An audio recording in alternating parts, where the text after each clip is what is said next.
Hello guys, तो कैसे आप सब लोग। मिथिकल टेलवर्स में आप सभी का स्वागत है। तो दोस्तों, आज के इस वीडियो में अपने बात करेंगे a night of the seven kingdom book के चैप्टर 4 के बारे में। और दोस्तों, यकीन मानिए आज का वीडियो बहुत ही खास होने वाला है। और इस वीडियो में अपने देखेंगे एसवर्ल्ड टूर्नामेंट का पहला दिन किस तरह से घटा और डंक के साथ में क्या क्या घटना हुई। और जिन्होंने मेरे पिछले वीडियो नहीं देखे हैं तो उनसे छोटी सी रिक्वेस्ट है कि वो जाके पहले उन वीडियो को देख लें।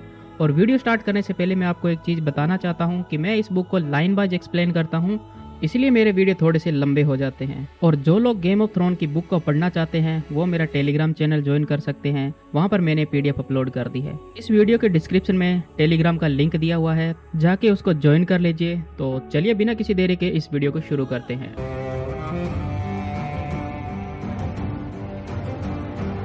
टूर्नी का पहला दिन साफ और सुहाना था। डंक ने खाने का बहुत सारा सामान खरीदा हुआ था, जिसमें हंस के अंडे, तली हुई रोटी और कुछ बेकन थे। पर डंक को अभी भूख नहीं लगी थी और उसका पेट भारी महसूस हो रहा था। और वह जानता था कि आज उसे टूर्नामेंट में मौका नहीं मिलेगा, क्योंकि पहली चुनौती का अधिकार दूसरे टूर्नामेंट के champion, noble house, great knight, lord और उनके बेटों को मिलता है। खाना खाते समय एग हर एक नाइट के बारे में कुछ न कुछ बता रहा था कि कौन कैसे कैसे लड़ सकता है। तब डंक मन में सोचता है, एग ने मजाक नहीं किया था और वह सेवन किंगडम के हर एक अच्छे नाइट को जानता है। अगर मेरा सामना इनमें से किसी से हुआ तो एग की ये बातें मेरे काम आ सकती है। मैदान लोगों से खचाखच भरा हुआ था और हर कोई अच्छी जगह पाने के लिए एक दूसरे के साथ धक्का मुक्की कर रहे थे। तो डंक ने भी एक ऊंचाई वाली जगह देखी और वह उस भीड़ को चीरते हुए आगे बढ़ने लगा। तब भीड़ में नीचे खड़ा हुआ एग बोलता है, मुझे तो सभी के पिछवाड़े दिखाई दे रहे हैं। तब डंक ने एग को अपने कंधों पर उठाया। मैदान के उस पार बने मंच पर कुछ नाइट बैठे थे। प्रिंस मेकार की चेयर खाली थी, वो वहां पर नहीं थे। और डंक ने प्रिंस वेलोर को लॉर्ड एसफोर्ड के बगल में देखा। तब डंक एग से कहता है, प्रिंस वेलोर अपने काले बालों की वजह से वह असली टारगेरियन नहीं लगता है। तब एग बताता है कि कहा जाता है कि वह अपनी मां पर गया है और उसकी मां एक ड्रोन की राजकुमारी थी। मैदान के उत्तरी किनारे पर नदी के पास 5 चैंपियन ने अपने तंबू लगा रखे थे। सबसे पहले 2 छोटे तंबू जो कि नारंगी रंग के थे और उनकी ढाल पर हाउस एसफोर्ड का सीजल बना हुआ था। और ये तंबू लॉर्ड एसफोर्ड के बेटे एंड्रयू और रॉबर्ट के थे। उसके बगल में गहरे हरे रंग का तंबू था और जिसके ऊपर हाउस टायरल का सुनहरा गुलाब बना हुआ था। एक ने कहा, वह लॉर्ड लियो टायरल है। तब डंक चिढ़कर बोलता है, मुझे पता है, मैं और सर आर्लेन तुम्हारे पैदा होने से पहले हाई गार्डन में काम कर चुके हैं। और आर्लेन अक्सर कहा करते थे, लियो टायरल एक बेहतरीन भाला योद्धा है। तब एक कहता है, मैंने उन्हें किंग्स लैंडिंग में देखा था और आप उन्हें चुनौती नहीं देना चाहोगे सर डंकन। तब डंक इरिटेट हो जाता है और कहता है, मुझे किसको चुनौती देनी है और किसको नहीं, यह मुझे बताने की जरूरत नहीं है।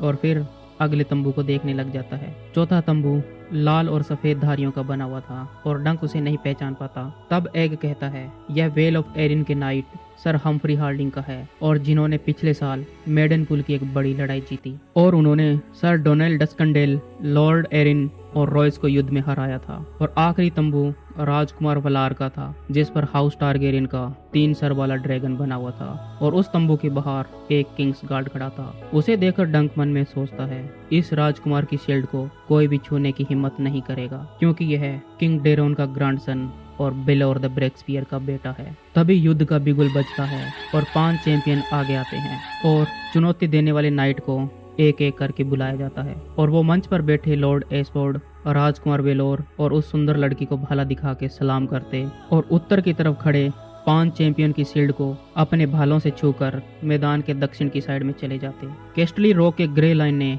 लॉर्ड टायरल को, सर टाइबाल्ट लेनिस्टर ने लॉर्ड एसफोर्ड के बड़े बेटे को, रिवरन के लॉर्ड टली ने सर हम्फ्री हार्डिंग को, अवेलार हाईटावर ने प्रिंस वेलोर को और छोटे एसफोर्ड को नायोलेन ब्राथियन ने चुनौती दी, जिसे लॉफिंग स्ट्रॉम कहा जाता है। लॉर्ड एसफोर्ड की बेटी के सम्मान में लड़ने वाले 5 चैंपियन ने अपने हाथ पर नारंगी रंग की पट्टी बांधी थी, जो कि उस सुंदर राजकुमारी ने दी थी। जैसे ही 5 चैंपियन अपने अपने घोड़े लेकर अपनी अपनी जगह पर पहुंचे तो एसफोर्ड का मैदान लगभग थम सा गया और फिर एक बिगुल बजी और फिर मैदान पूरी तरह से शोर में डूब गया। हजारों लोग चिल्लाने लगे और सभी घोड़े मैदान की घास को फाड़ते हुए आगे दौड़े और मानो अब मैदान जैसे हिलने लगा हो। और वो चैंपियन और चुनौती देने वाले एक दूसरे के साथ जोर से जा भिड़े और आगे निकल गए। लॉर्ड टली लगभग गिर ही पड़े थे, पर किसी तरह से उन्होंने अपने आप को बचाया। और जब लोगों ने देखा कि सभी भाले टूट गए हैं तो वो खुशी के मारे दहाड़े और जोर जोर से चिल्लाने लगे। अब सभी योद्धा अपने अपने घोड़ों को दोबारा मोड़कर अपनी पोजीशन में आते हैं। तालियों की गड़गड़ाहट और शोर टूर्नामेंट के लिए शुभ माना जाता है और यह योद्धाओं के कौशल का प्रमाण होता है। और सभी स्क्वायर ने टूटे हुए भालों की जगह नए भाले थमा दिए और घोड़े फिर से दौड़ने लगे। डंक अपने पैरों के नीचे धरती को कांपते हुए महसूस कर रहा था और उसके कंधे पर बैठा एक खुशी के मारे जोर जोर से चिल्ला रहा था। डंक ने देखा कि राजकुमार वलार उसके बिल्कुल पास से गुजरे और उसका भाला उसके प्रतिद्वंदी सर एबिलार की ढाल पर जा लगा और सर एबिलार का भाला वलार के कवच पर लगकर टूट गया। अबिलार का घोड़ा आगे से ऊपर उठा और उसने अबिलार को नीचे गिरा दिया और पास ही खड़े उनके स्क्वायर भाग के आए और उनका हेलमेट उतारकर उन्हें तंबू की ओर ले गए। और वहीं दूसरी ओर सर हम्फ्री हार्डिंग ने लॉर्ड टली को घोड़े से नीचे पटक दिया था और वो जल्दी से उठे और अपनी तलवार निकाल ली। तब सर हम्फ्री ने अपना भाला फेंक दिया और उनसे पैदल लड़ने के लिए आए और सर हम्फ्री हार्डिंग ने तलवार से लड़कर लॉर्ड टली को भी हरा दिया। बाकी बचे योद्धा तीसरी बार लड़ रहे थे और उनके भाले टूटे और इस बार लियो टायरल ने ग्रे लाइन का हेलमेट हवा में उड़ा दिया और ग्रे लाइन लॉर्ड लेनिस्टर अपना हाथ उठाकर हार मान लेते हैं। और वहीं टाइबाल्ट लेनिस्टर और एंड्रयू एस्फोर्ड के बीच 3 बार और युद्ध हुआ। फिर एंड्रयू एस्फोर्ड भी ये मुकाबला हार गए, लेकिन छोटे एस्फोर्ड रॉबर्ट उनसे भी ज्यादा देर तक टिके रहे। उसने लॉफिंग स्ट्रॉम के खिलाफ 9 भाले तोड़े और 10वीं टक्कर में दोनों घोड़े से गिर पड़े और फिर पैदल चलकर तलवार से लड़ने लगे और अंत में रॉबर्ट एस्फोर्ड ने भी हार मान ली। लेकिन मंच पर बैठे हुए उनके पिता लॉर्ड एस्फोर्ड उदास नहीं दिखे, क्योंकि उनके दोनों बेटों ने राज्यों के 2 बेहतरीन योद्धाओं के सामने बहुत अच्छा प्रदर्शन किया था। तब डंक सोचता है, मुझे तो इन सबसे बेहतर होना होगा। सिर्फ एक अच्छा लड़ना और हार जाना काफी नहीं है, मुझे कम से कम एक मुकाबला तो जीतना ही होगा। और अब टाइबाल्ट लेनिस्टर और लॉफिंग स्टॉर्म हारे हुए चैंपियन की जगह लेंगे। और डंक देखता है कि काले तंबू के पास प्रिंस वेलार बैठा है और उसके अपने पिता की तरह काले बाल है। तब उसका एक नौकर आता है और चांदी के गिलास में पीने के लिए कुछ देता है। तब डंक सोचता है, क्या वलार सच में इतना ताकतवर है या फिर उसको कमजोर प्रतिद्वंदी मिल रहे हैं। मैदान में एक बार फिर से तुरई बजी और 3 नए योद्धाओं के नाम पुकारे गए। हाउस केरन से सर पियर्स और उनके सिजिल में बुलबुल का पैटर्न बना हुआ था। सर जोसेफ मोलिस्टर सिही गार्ड से और उनकी ढाल पर बैंगनी आसमान में एक उड़ता हुआ बाज। हाउस स्वान से सर गवेन और उसकी ढाल में एक काला और एक सफेद हंस बना हुआ था। कैरोन ने टायरल को, जोसेफ ने सर हम्फ्री को और लॉर्ड गोवेन ने राजकुमार वेलार को चुनौती दी। तब डंक सोचता है कि लॉर्ड गोवेन तो सर आर्लिन से भी ज्यादा बुढ़े हैं। तब डंक ने अपने कंधे पर बैठे एग ने पूछा कि इन दोनों चुनौती देने वालों में सबसे कम खतरनाक कौन है। तब एग ने तुरंत कहा, लॉर्ड गोवेन, वेलार का प्रतिद्वंदी।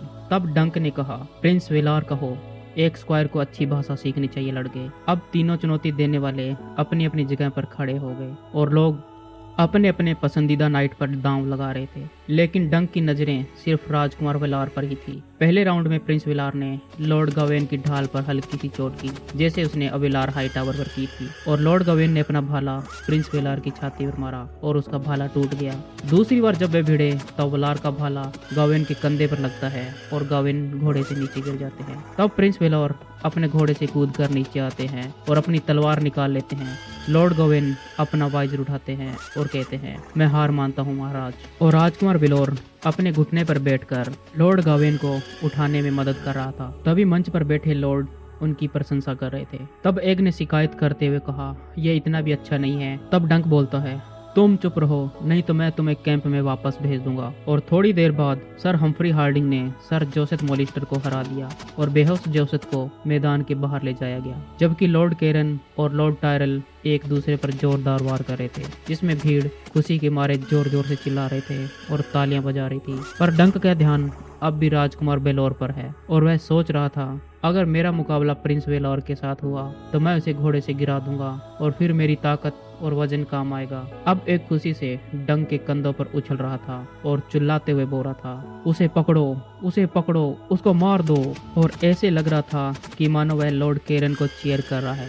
लॉर्ड केरन अपनी कुल्हाड़ी की वार से लॉर्ड टायरल को पीछे धकेलता जा रहा था और लियो टायरल की ढाल हर एक वार से टूटती जा रही थी और जैसे ही टूटी हुई ढाल में लॉर्ड कैरन की कुल्हाड़ी फंस जाती है तब माहौल पूरी तरह से बदल जाता है और लियो टायरल ने अपनी कुल्हाड़ी से एक जोरदार वार करते हुए लॉर्ड कैरन को साइड में गिरा दिया और अगले ही पल लॉर्ड कैरन घुटने पर बैठ के अपनी हार के गीत गा रहा था। सुबह से लेकर दोपहर तक ऐसा ही चलता रहा। मैदान में तुरही बजती, नगाड़े बजते, योद्धाओं के नाम पुकारे जाते, चुनौती देने वाले आते, घोड़े दौड़ते, भीड़ चिल्लाती और भाले तिनकों की तरह बिखर जाते और तलवारें हेलमेट और जंजीरों पर टकराती और ये सब लोग मान रहे थे कि ये टूर्नामेंट का एक बेहतरीन दिन था। हम्फ्री हार्डिंग और हम्फ्री बीस्बरी जिसकी ढाल पर 3 मधुमक्खियों का छत्ता बना था और इन दोनों ने एक दूसरे से लड़ते हुए दर्जनों भाले तोड़ दिए और आम लोग जल्द ही इस मुकाबले को बैटल ऑफ हम्फ्री कहने लगे।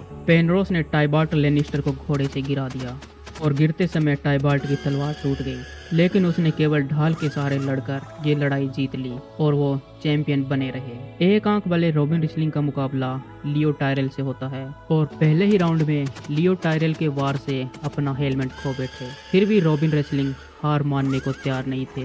वे 3 बार और भिड़े। डंक को और ज्यादा आश्चर्य हुआ जब एग ने बताया कि 5 साल पहले रॉबिन रिसलिंग ने एक टूर्नामेंट में अपनी आंख गंवा दी थी। लियो टायरल इतने अच्छे से लड़ रहे थे कि वह रॉबिन रिसलिंग के सिर की तरफ वार नहीं कर रहे थे और आखिर में लियो टायरल ने रॉबिन रिसलिंग को जमीन पर गिरा ही दिया। और उधर लाफिंग स्टॉर्म ने कई यादगार मुकाबले लड़े और वह अपने प्रतिद्वंदियों के खिलाफ भाला टूटने, उनको घोड़े से गिराने पर जोर जोर से हंसता और अपने प्रतिद्वंदी के हेलमेट को, उनके सीजल को, उनके प्रतीक चिन्ह को जो सोने या चांदी से बने थे उनको तोड़कर भीड़ की ओर फेंक देता। लाफिंग स्टॉर्म की ये हरकतें हारने वाले योद्धा को पसंद नहीं आ रही थी, पर मैदान में खड़ी भीड़ उनको खूब पसंद कर रही थी। और वहीं लाफिंग स्टॉर्म की ये हरकत डंक को भी पसंद नहीं आ रही थी और वह कहता है कि दिन का असली सम्मान सर हम्फ्री हार्डिंग को मिलना चाहिए, जिन्होंने 14 ताकतवर नाइट को हरा दिया। और उधर प्रिंस विलार ने 9 जीत हासिल की थी, लेकिन डंक को लगता है कि वह सभी जीत खोखली थी। वह सभी जीत बुढ़ों, नौसिखियों और कमजोर नाइट के सामने थी। अब दिन ढलने ही वाला था कि एक तुरही की आवाज के साथ एक नया योद्धा मैदान में आया। जैसे ही वह योद्धा मंच के पास आया, अपना वाइजर उठाया और एक सलाम करता है, तब डंक ने उसका चेहरा पहचान लिया और वह वही राजकुमार था जो उसे एस्वॉर्ड के अस्तबल में मिला था, जो अपनी पूरी फौज के साथ आया था। तब एग ने अपनी टांगों से डंक की गर्दन को जोर से कस लिया। तब एग कहता है, ऐसा मत करो, तुम मेरी गर्दन दबा रहे हो। तब उस नाइट का नाम पुकारा जाता है, prince Aerion the Bright Flame, King's Landing के रेड कीप से, प्रिंस मेकार के बेटे, समर हॉल के prince, king Daeron the good के grandson, the second of his name, King of Endel, the Ronar, the first man, and the Lord of the Seven Kingdom। Aerion ने prince Valarr को भाला झुकाकर सलाम किया और फिर मैदान के दूसरे किनारे पर खड़े प्रिंस वेलोर के सामने आया। तो एक पल के लिए डंक को लगा कि एरियन अब प्रिंस वेलार को चुनौती देगा, लेकिन वो हंसते हुए आगे निकल गया और उसने हम्फ्री हार्डिंग को चुनौती दी और कहा, बाहर आओ छोटे नाइट, ड्रैगन से सामना करने का समय आ गया है। तब हम्फ्री ने सिर हिलाकर सलाम किया और सभी दर्शक चुप हो गए। फिर तुरही बजती है। इधर से हम्फ्री हार्डिंग अपने घोड़े को दौड़ा रहे थे और सामने से एरियन टारगेरियन का घोड़ा आ रहा था। तब एग की टांगे फिर से डंक की गर्दन को जोर से कस लेती है और वह जोर से चीखता है, उसे मार दो, वह सामने है, उसे मार दो। डंक को ठीक से पता नहीं चल रहा था कि एग कौन से नाइट को चीयर कर रहा है। तभी डंक एरियन के भाले को देखता है जो कि काफी नीचे की ओर झुका हुआ था। डंक उस भाले को देखकर सोचता है, यह भाला बहुत नीचे है और यह भाला हम्फ्री के घोड़े को लगेगा। और डंक का डर एकदम सही था। एरियन का भाला अब हम्फ्री हार्डिंग के घोड़े को जा लगा और उसकी गर्दन के पीछे खून का फुहारा निकल गया और घोड़ा चीखता चिल्लाता हुआ लकड़ी की बाड़ को तोड़ता हुआ नीचे गिर गया। हम्फ्री हार्डिंग ने घोड़े से नीचे कूदने की बहुत कोशिश की, लेकिन उसका पैर रकाब में फंस गया और सर हम्फ्री भी घोड़े के नीचे दब गए। अब पूरा मैदान चिल्लाने लगा और लोग भागकर हम्फ्री को निकालने की कोशिश कर रहे थे और घोड़ा बुरी तरह से दर्द से चिल्ला रहा था। और दूसरी ओर एरियन बिना परवाह किए पूरे मैदान का चक्कर लगाकर वापस आया, घोड़े से उतरा और तलवार निकाल ली, मानो जैसे गिरे हुए हम्फ्री पर हमला करेगा। लेकिन तभी उसके और सर हम्फ्री के स्क्वायर ने उनको पीछे खींच लिया। अब एग डंक के कंधों पर छटपटा रहा था और बोल रहा था, मुझे नीचे उतारो, मुझे नीचे उतारो, बेचारा घोड़ा। और डंक खुद भी घबरा गया था। तभी एक सैनिक ने उस घोड़े को कुल्हाड़ी से मार दिया, जिससे उस घोड़े की भयानक चीखें बंद हो गई और डंक वहां से भीड़ के बीच में रास्ता बनाते हुए बाहर निकला और खुले में पहुंचकर एग को नीचे उतारा और कहा, एक स्क्वायर को मजबूत होना पड़ता है और किसी दूसरे टूर्नामेंट में इससे भी बुरी घटनाएं देखोगे। तब एग कहता है, यह बहुत बुरा था, यह हादसा नहीं है, एरियन ने उसे जानबूझकर मारा है। तब डंक को भी ऐसा ही लग रहा था कि कोई नाइट इतना कैसे नीच हो सकता है, वह भी टारगेरियन खून वाला। जैसे ही मैदान में यह कैओस कम हुआ तो लॉर्ड एस्फोर्ड ने आज के दिन का मुकाबला रोक दिया और जैसे जैसे मैदान में शाम होती गई वैसे वैसे मसालें जगमगा उठी और डंक ने खुद के लिए एक सींग भरकर एले ली और एग के लिए आधा, ताकि उसका मन भी हल्का हो जाए। फिर वो दोनों बाजार में घूमते हैं और उन्होंने देखा कठपुतली वाले आज नाइमेरिया द वॉरियन क्वीन और उनके 10,000 समुद्री जहाज की कहानी बता रहे हैं। पर कठपुतली वालों के पास सिर्फ 2 ही जहाज थे, लेकिन उनका समुद्री युद्ध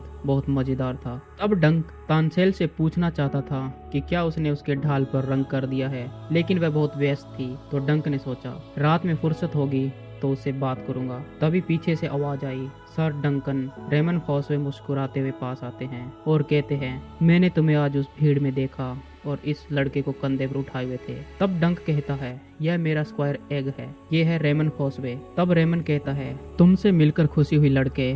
और फिर डंक से कहता है, आप उस गैलरी से क्यों नहीं देखते, वहाँ पर सभी नाइट्स का स्वागत है। तब डंक कहता है, आज का नज़ारा बहुत भयानक था और वह इसे इतने नजदीक से नहीं देखना चाहता। तब रेमन भी कहते हैं, मैं भी नहीं देखना चाहता। और रेमन आगे कहते हैं कि मैंने सुना है लॉर्ड एस्फोर्ड ने सर हम्फ्री को विजेता घोषित कर दिया और उन्होंने प्रिंस एरियन का घोड़ा दे दिया है और वह अब आगे नहीं लड़ सकते क्योंकि उसकी टांग टूट गई है। प्रिंस वेलोर ने उसकी देखभाल के लिए अपना मिस्टर भेजा है। तब डंक रेमन से पूछता है, क्या सर हम्फ्री हार्डिंग की जगह कोई और चैंपियन आएगा। तब रेमन कहते हैं, लॉर्ड एस्फोर्ड ने लॉर्ड केरन को या शायद सर हम्फ्री बिस्बरी को उसकी जगह देना चाहते थे। उसी ने ही हम्फ्री हार्डिंग को कड़ी टक्कर दी थी, लेकिन प्रिंस वेलोर ने कहा है कि ऐसी स्थिति में सर हम्फ्री हार्डिंग का तंबू हटाना ठीक नहीं रहेगा। डंक ने सोचा तो कल 4 चैंपियन ही लड़ेंगे, लियो टायरियल, लॉफिंग स्ट्रॉम, टाइबाल्ट लेनिस्टर और प्रिंस वेलोर। पहले दिन ही डंक ने इतना कुछ देख लिया था कि वह अब उन तीनों के सामने उसका कोई चांस नहीं है और बचा सिर्फ एक। क्या एक हेज नाइट टारगेरियन प्रिंस को चुनौती दे सकता है। वेलार आयरन थ्रोन के उत्तराधिकारी में दूसरे नंबर पर है। वह बेलोर द ब्रेक्सपियर का बेटा है और मैं तो बस एक साधारण लड़का हूँ जिसे सर आर्ले ने फ्लिया बॉटम की एक दुकान के पीछे पाया था। यह सोचकर उसके सर में दर्द होने लगा। फिर डंक रेमन से पूछता है, तुम्हारा भाई स्टेफन कल किसको चुनौती देगा। तब रेमन बोलता है, सर टाइबाल्ट को, दोनों बराबरी के योद्धा है। अगर कोई और योद्धा घायल हुआ या थका हुआ दिखा तो स्टेफन उसको ही चुनौती देगा। रेमन आगे कहता है, सर डंकन, क्या आप मेरे साथ 1 कप वाइन पियोगे। तब डंक कहता है, मुझे पहले एक काम निपटाना है।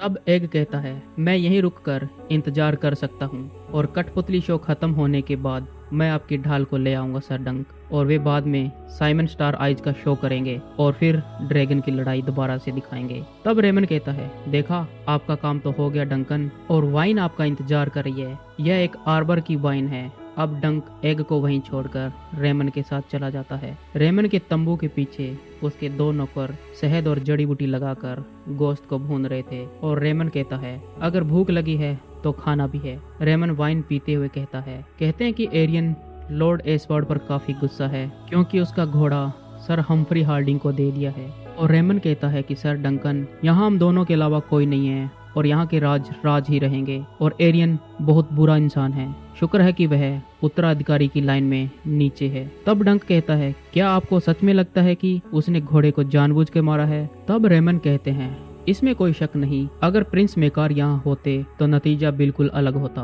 और लोग कहते हैं कि एरियन अपने पिता मेकार की मौजूदगी में कंट्रोल रहता है। तब डंक कहता है, मैंने देखा था कि प्रिंस मेकार की कुर्सी खाली थी। तब रेमन कहता है, वह अपने बेटे को किंग्सगार्ड रोलैंड द क्रेक होल के साथ ढूंढने गए हैं। कोई अजीब सी अफवाह है कि कुछ डाकू नाइट घूम रहे हैं, पर मुझे लगता है कि राजकुमार फिर से नशे में धुत होकर कहीं चला गया होगा। डंक ने इतनी बढ़िया वाइन कभी नहीं पी थी और उसने वाइन का एक घूंट लेकर कहा, अब कौन सा प्रिंस। तब रेमन कहते हैं, मेकार का बड़ा बेटा डेरन, पर लोग उसे डेरन द ड्रंकन कहते हैं, और उनका सबसे छोटा बेटा भी उनके साथ था। वे दोनों कैसल समर हॉल से निकले थे लेकिन अभी तक एस्फोर्ड नहीं पहुंचे हैं, बेचारा मेकार। और रेमन आगे कहते हैं, राजा का चौथा बेटा। वह न तो प्रिंस बेलोर जितना बहादुर है, न प्रिंस एरिस जितना चतुर, न प्रिंस रागेल जितना नरम दिल, और डेरन शराबी है। एरियन घमंडी और क्रूर है। और तीसरा बेटा तो इतना निकम्मा है कि उसे मेस्टर बनने के लिए सीटाडेल भेज दिया गया है। और सबसे छोटा बेटा रेमन सबसे छोटे बेटे का नाम लेने ही वाला था कि इतने में बाहर से आवाज आई, सर डंकन। और एग भागता हुआ अंदर आ घुसा और एग कहता है, तुम्हें मेरे साथ जल्दी चलना होगा, वह उसे चोट पहुंचा रहा है। तब डंक घबरा कर उठ खड़ा हुआ और बोलता है, किसे? तब एग कहता है, उस कठपुतली वाली लड़की को एरियन चोट पहुंचा रहा है, जल्दी चलिए सर। डंक उनके पीछे जाने ही वाला था कि रेमन ने उसका हाथ पकड़ लिया और कहा, सर डंकन, एरियन राजघराने का राजकुमार है, जरा संभल कर। डंक ने रेमन का हाथ झटक दिया और तंबू के बाहर निकलकर एग के पीछे दौड़ने लगा और जल्दी उस कठपुतली वालों के पास पहुंचा। कठपुतली वालों के पास चारों ओर इतनी भीड़ थी, लेकिन डंक रास्ता बनाते हुए आगे बढ़ रहा था। सैनिक उसे रोकने आए तो डंक ने उसे धक्का देकर दूर धकेल दिया। कठपुतली वालों के स्टॉल को गिराया हुआ था और मोटी ड्रोनिस महिला नीचे बैठकर रो रही थी और एक सैनिक ने फ्लोरियन और जॉनकिल की कठपुतली को पकड़ रखा था और दूसरा सैनिक उसमें आग लगा रहा था और कुछ कठपुतलियां जमीन पर गिरी हुई थी और वे सैनिक उन्हें पैरों से कुचल रहे थे। और इन सब के बीच में प्रिंस एरियन खड़ा था और दोनों हाथों से तानसेल का हाथ मरोड़ रहा था और तानसेल उससे विनती कर रही थी, लेकिन एरियन उसकी एक भी नहीं सुन रहा था और उसने तानसेल का हाथ खोला और एक उंगली तोड़ दी और तानसेल अब जोर से चीख उठी। तब एक सैनिक ने डंक को पकड़ने की कोशिश की, पर डंक ने उसे दूर धकेल दिया और डंक ने एरियन के कंधे को पकड़ के जोर से घुमा दिया और एरियन को नीचे जमीन पर गिरा दिया और डंक अपने जूते से एरियन के पेट में ठोकर मारता है। जब एरियन चाकू निकालने की कोशिश कर रहा था तो डंक ने अपना पैर एरियन के हाथ पर रख दिया और जोर से मुंह पर लात मारी। शायद वह एरियन को वहीं मार देता। तभी कुछ सैनिक डंक को वहां से हटा देते हैं और अगले ही पल डंक को जमीन पर गिराकर दबोच लेते हैं। एरियन अब खड़ा हो जाता है और उसके मुंह से खून बह रहा था। उसने अपनी उंगली मुंह में डाली और देखा और कहा, तुमने मेरे सारे दांत हिला दिए, तो अब शुरुआत तुम्हारे दांत तोड़ने से करूंगा। एरियन अपने बाल हटाते हुए बोला, तुम तो मुझे जाने पहचाने लगते हो। मुझे याद आया तुमने मेरा घोड़ा पकड़ने से मना किया था और अब तुमने अपनी जान भी दांव पर लगा दी इस वेश्या के लिए। तानसेल जमीन पर बैठी अपने टूटे हुए हाथ के साथ रो रही थी। तभी एरियन ने उसे जोर से लात मारी और कहा, यह तो इसके लायक भी नहीं है, गद्दार ड्रैगन कभी नहीं हारते। तब एरियन डंक की तरफ देख के बोलता है, तुम कुछ नहीं बोलोगे? अब मैं बोर हो गया हूँ। वेट, तुम हथौड़ा लाओ और इसके सारे दांत तोड़ दो, फिर इसे चीरकर इसकी आंतों का रंग भी देखेंगे। तभी एक लड़के की आवाज आई, नहीं, इसे चोट मत पहुंचाओ। तब डंक ने सोचा, हे भगवान, यह मूर्ख साहसी लड़का फिर यहाँ आ गया। और डंक बोलता है, चुप रहो, तुम यहाँ से भाग जाओ एग, वो तुम्हें चोट पहुंचा देंगे। तब एग आगे बढ़ते हुए कहता है, नहीं पहुंचाएंगे। अगर ये मुझे चोट पहुंचाएंगे तो इन्हें मेरे पिता और मेरे चाचा से निपटना होगा। मैंने कहा इन्हें छोड़ दो वेट और यारकल, तुम मुझे जानते हो, जैसा मैं कह रहा हूँ वैसा करो।